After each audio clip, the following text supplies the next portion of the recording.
Are you a Doordasher? Are you an Instacarter? Let me know which team you are in the comment section below.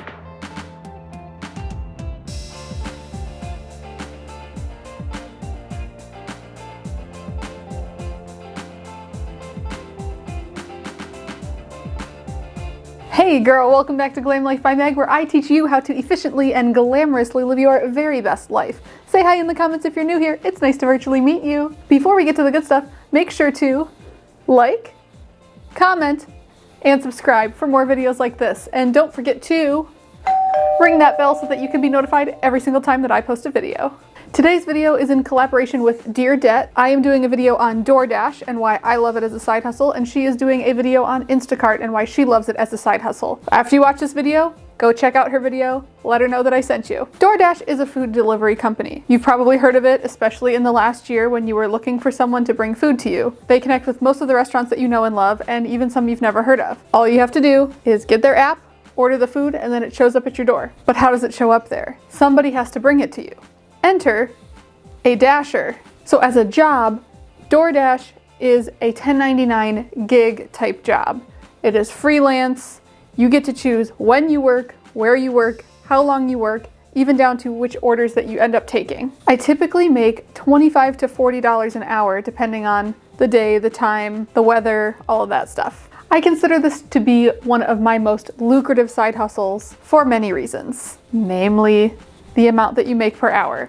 It's pretty good. In order to dash, you will make the most money if you dash with your car. In certain cities, you can bike and you can walk. Those are options, but you will only be able to get so many orders done per hour. Therefore, you can only make that much money per hour. With a car, you can probably get at least double the orders that you could if you were walking. But a car is also an expense, so you have to decide if that's what's right for you. If you can prove that you have a valid driver's license and a vehicle that actually works, and you are at least 18 years of age, you can start door dashing. They do have to complete a background check. They will send you an activation kit, which will include your red card. Certain restaurants do require you to use a red card, which is literally just a debit card that DoorDash sends you, and they will activate it when you have to go to one of those restaurants. You can't just take it and go running to Macy's and buying a dress. Thankfully, most restaurants have moved away from the red card situation because it can get weird. Sometimes DoorDash doesn't approve it for the right amount. It's a whole thing. I typically do not accept red card orders because of this. My activation kit had a red card and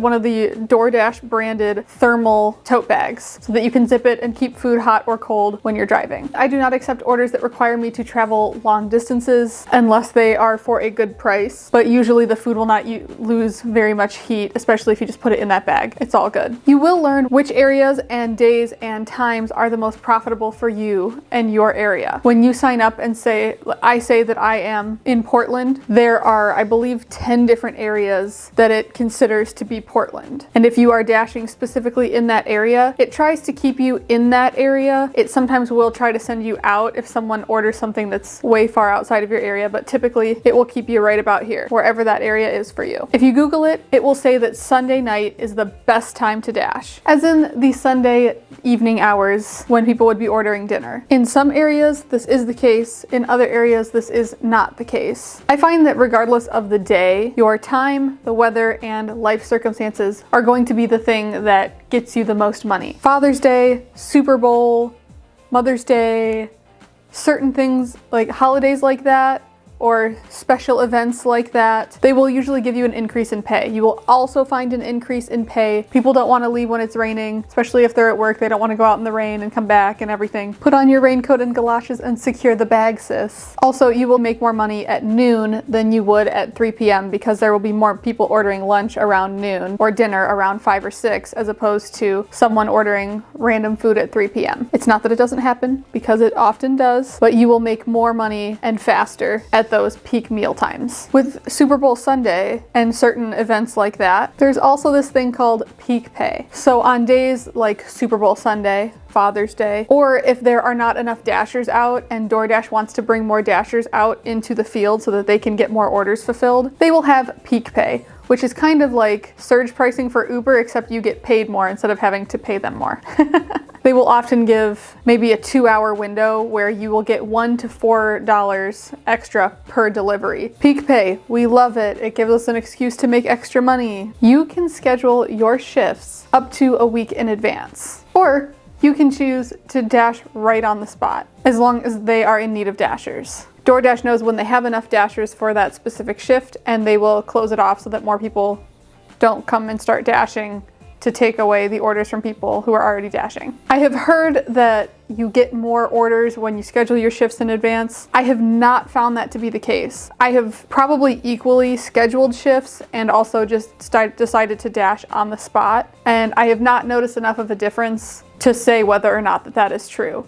It's more dependent on weather, time of day, those kind of things that we talked about earlier. This is a great activity to do with a sibling, spouse, best friend, roommate. It takes the pressure off when there are two people doing it, because one person can be driving and making sure that you get to the location, and the other person can handle the phone. Call the person if they need to, because if you're struggling to find the place, handle the orders, run in and grab the orders. The person who drives the getaway car doesn't have to worry about, you don't have to worry about parking and then running in. You can just get dropped off right at the door, run in and get it, and come right back, and then you guys can be off. And then also someone knows where you are. Someone can be making sure, checking that there's no weirdness happening. You will not be taken. I also like to do this with my fiance, because if it looks a little bit sketchy when we drive up, I send him in, or I make him come with me. Like, sometimes you have to drop it off to a hotel.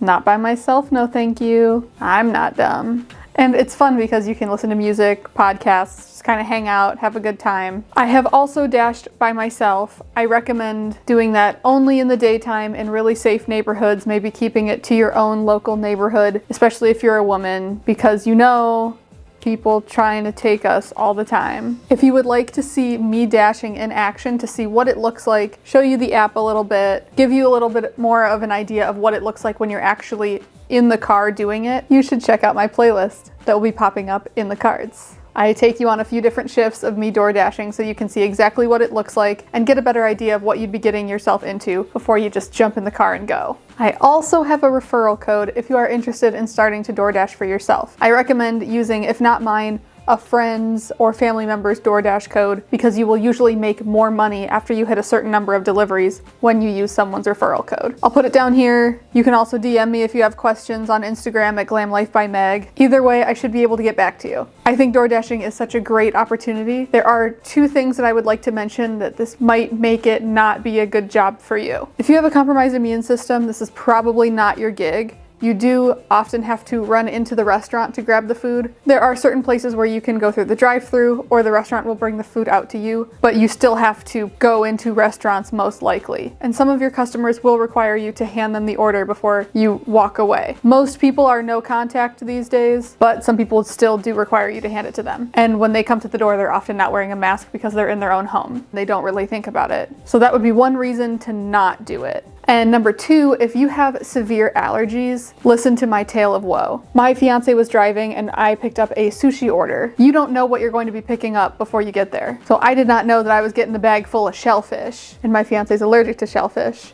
So then I brought it in the car and it reeked. And so he's driving and his throat's closing up. We had to open the windows. There's a whole thing. So if you have severe allergies, there is no way to tell DoorDash, please do not send me to pick up peanuts, or please do not send me to pick up shellfish or tree nuts or whatever it is that you're allergic to. This would not be the one for you. But otherwise, I think it's a pretty good gig. You do not get to control which orders are sent to you, but you do get to choose whether or not you pick it up. If you don't want to go to a certain restaurant, if the distance is too far and you don't want to go there, if it's not enough money, whatever, you can decline it for any reason. And don't worry too much about the acceptance rate. Doesn't really affect you all that much. I would recommend not accepting orders that are less than $1 per mile driven, because you have to think about when it tells you on the app, it will tell you that it is, maybe you're driving 10 miles from where you are to get to the restaurant and then get to the person. That'll be 10 miles. But that might be 10 miles away from any other restaurant. So then you have to think, oh my gosh, I have to drive all the way back to that area to then even think about getting another order. So think about it before you accept it. So which do you think is better for you? Are you a DoorDasher? Are you an Instacarter? Let me know which team you are in the comment section below. And don't forget to check out Dear Det's video. I will link it down below. It's also linked in the cards. Let her know that I sent you. Tell her hey from Glam Life by Meg. And if you are new here, coming from her video. Welcome. I'm so happy to have you here. Let me know what your #1 financial goal is and your favorite flavor of Gatorade in the comment section below. That's it for this video, and until next time, stay hydrated, sis. All I wanna do is have some fun. I got a feeling I'm not the only one. All I wanna do is have some fun. Till the sun comes out of the Santa Monica Boulevard. Oh my gosh, are you still not done parking? Woo! Cam, is that you?